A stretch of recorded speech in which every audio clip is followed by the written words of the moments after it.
Everyone, so today we're going to be going over how to use the calendar feature on Canvas. This can be an incredibly useful feature for you to set due dates and um, just to be transparent with your students for when exactly things are.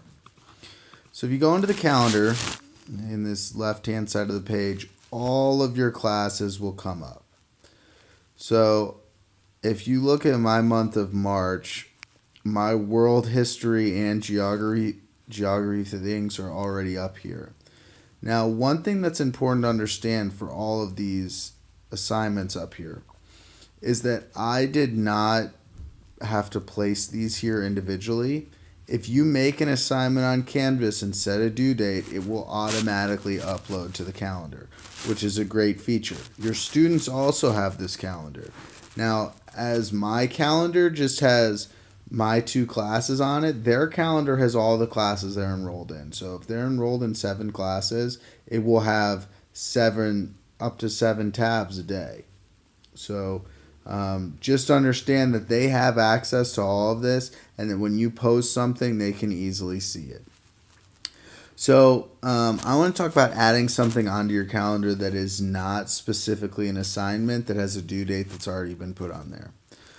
Some teachers actually like to just make their tests and quizzes assignments, just so that this way it shows up on the student's to-do list.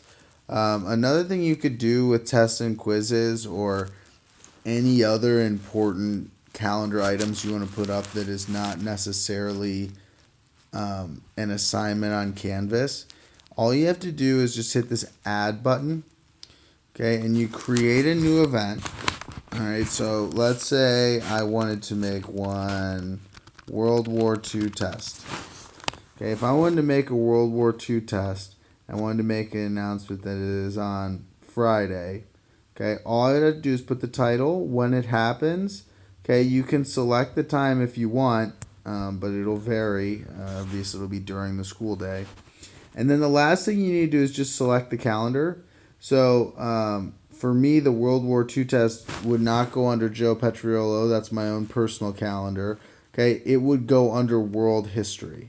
Now, you want to make sure that you select your class, because if you don't select your class, it will not appear on their calendars. So I would select World History, and then I would click Submit. Now, I'm not going to click Submit because then I'll get a bunch of crazy emails about why do we have a test on a Friday when we don't have school. But that's all you would have to do to get it to submit. If you click the More Options feature, this allows you to put a big heavy description on there, and upload files and different things. If you wanted to upload study guides or Quizlet sets or Kahoots that you did during class or any sort of review materials, you could do it all on here. This is just the same thing you see in your assignments and in announcements. It's just an easy way to do things. So anyway, editing your calendar is pretty simple. I hope that this was useful to you, and I hope that you will use this in your class. Thank you for listening.